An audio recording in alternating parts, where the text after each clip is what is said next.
Romantismo na filosofia. O romantismo está presente na filosofia não como movimento, uma corrente facilmente identificável, mas algumas de suas características poderão ser reconhecidas em vários filósofos. Ele já se expressava precocemente no pensamento de Jean-Jacques Rousseau. Apesar dele comungar em alguns aspectos com a filosofia iluminista, vimos que esse pensador tinha reservas em relação à crença no progresso científico. Num crítico da ciência, inclusive, segundo ele, a ciência, a civilização corrompeu a humanidade. Além de ter concebido o ser humano em estado de natureza como um bom selvagem, né? O ser humano era bom por natureza, uma visão romântica da natureza humana, personagem oriundo aí de uma idealização da natureza humana. Por isso muitos o consideram um pensador pré-romântico, assim como Pascal, que dizia que a razão tem razões que a própria razão, que o coração tem razões que a própria razão desconhece. Então ele é um crítico aí do racionalismo e vai dizer que um sentimento é fundamental aí para a gente ir além da razão, que é o sentimento da fé, o Pascal diz. Outro exemplo da influência romântica é o idealismo alemão, importante movimento filosófico do século XIX. Ele reteve do romantismo o aspecto do nacionalismo, do amor à pátria, da valorização do povo e do Estado como um organismo, embora seu maior representante, o Friedrich Hegel, combatesse o sentimentalismo romântico. Temos o Goethe também, o escritor germânico Johann Wolfgang von Goethe, que viveu entre 1749 e 1862, é até hoje o nome mais destacado da literatura em língua alemã, com incursões também pela filosofia e pela ciência. Juntamente com outros autores, ele promoveu o movimento pré-romântico conhecido como Sturm und Drang, né, tempestade e ímpeto, entre as décadas de 1760 e 1780.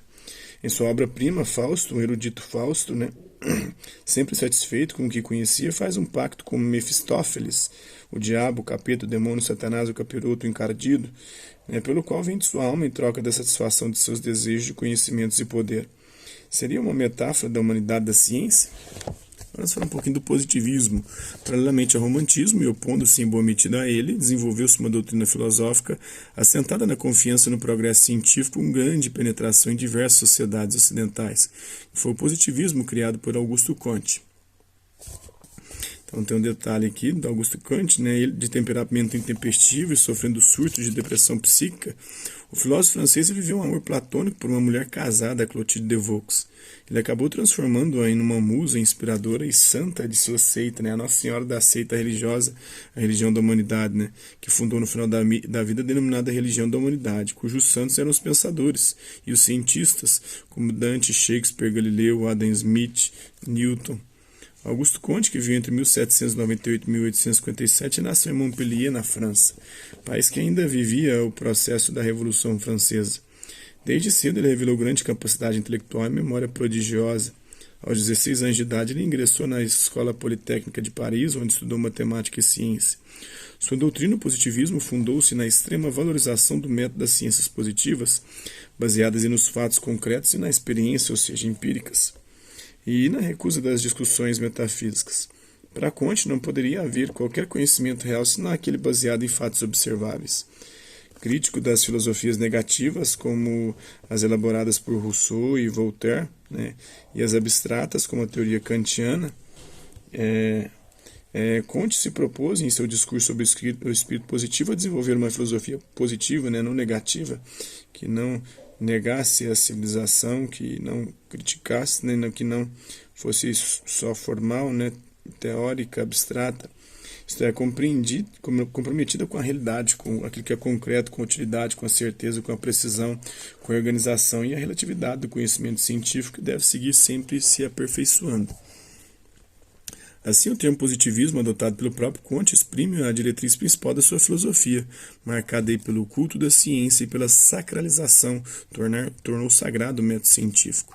O positivismo também se caracterizou por um tom geral de confiança nos benefícios da industrialização, bem como por um otimismo em relação ao progresso capitalista, guiado pela técnica e pela ciência. Então, formulação de leis gerais. De acordo com Kant, o método positivo de investigação ele tem por objetivo a pesquisa das leis gerais que regem os fenômenos naturais.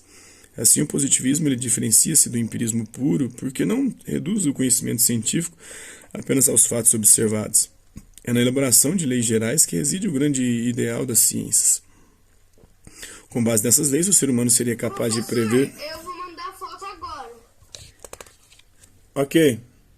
Professor, correção, eu já mandei a foto. Ok. Com base nessas leis, o ser humano seria capaz de prever os fenômenos naturais, podendo agir sobre a realidade. Ver para prever era o lema da ciência positivista positiva. O conhecimento científico torna-se, desse modo, um instrumento de transformação da realidade, de domínio do ser humano sobre a natureza.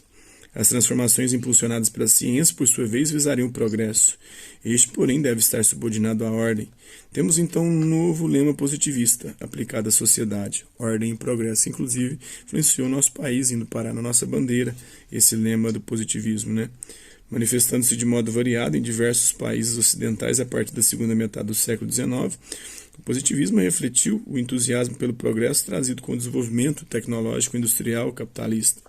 Embora seja bastante criticado no plano teórico, trata-se de uma doutrina muito influente no plano prático até os nossos dias. Influenciou muito o exército brasileiro e até a proclamação da República no Brasil.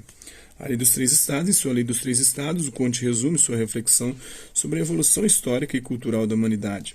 Conforme escreveu em seu curso de Filosofia Positiva, essa lei consiste em que cada uma de nossas concepções principais, cada ramo de nossos conhecimentos passa sucessivamente por 3 estados ou estágios históricos diferentes. O estado teológico ou fictício é o estágio que representaria o ponto de partida da inteligência humana, no qual os fenômenos do mundo são vistos como produzidos por seres sobrenaturais, por deuses, por seres espirituais. O ponto culminante desse estado deu-se quando o ser humano substituiu o politeísmo, a crença em várias divindades independentes, numerosas divindades independentes, pelo monoteísmo, a ação providencial de um Deus único. Então há um processo evolutivo do politeísmo para o monoteísmo dentro das religiões, até o monoteísmo ser abandonado e chegarmos ao estado metafísico, abstrato, mais evoluído, estágio em que a influência dos seres sobrenaturais, do estágio teológico, foi substituída pela ação de forças abstratas consideradas representantes dos seres do mundo, né? E aí surge a filosofia com as explicações racionais, mas ainda abstratas, metafísicas, até que chegamos no estágio mais evoluído de desenvolvimento da humanidade segundo o positivismo, né? Que é o estado científico positivo. É o estágio definitivo da evolução racional da humanidade, no qual, pelo uso combinado do raciocínio, da observação, da experiência, da ciência, o ser humano passou a entender os fenômenos do mundo, porque só a ciência dá respostas concretas para os problemas da humanidade, segundo o positivismo. Então é isso aí. Isso é um pouco, né? Nosso vídeo de agora. Hasta la vista, babies. E até a próxima.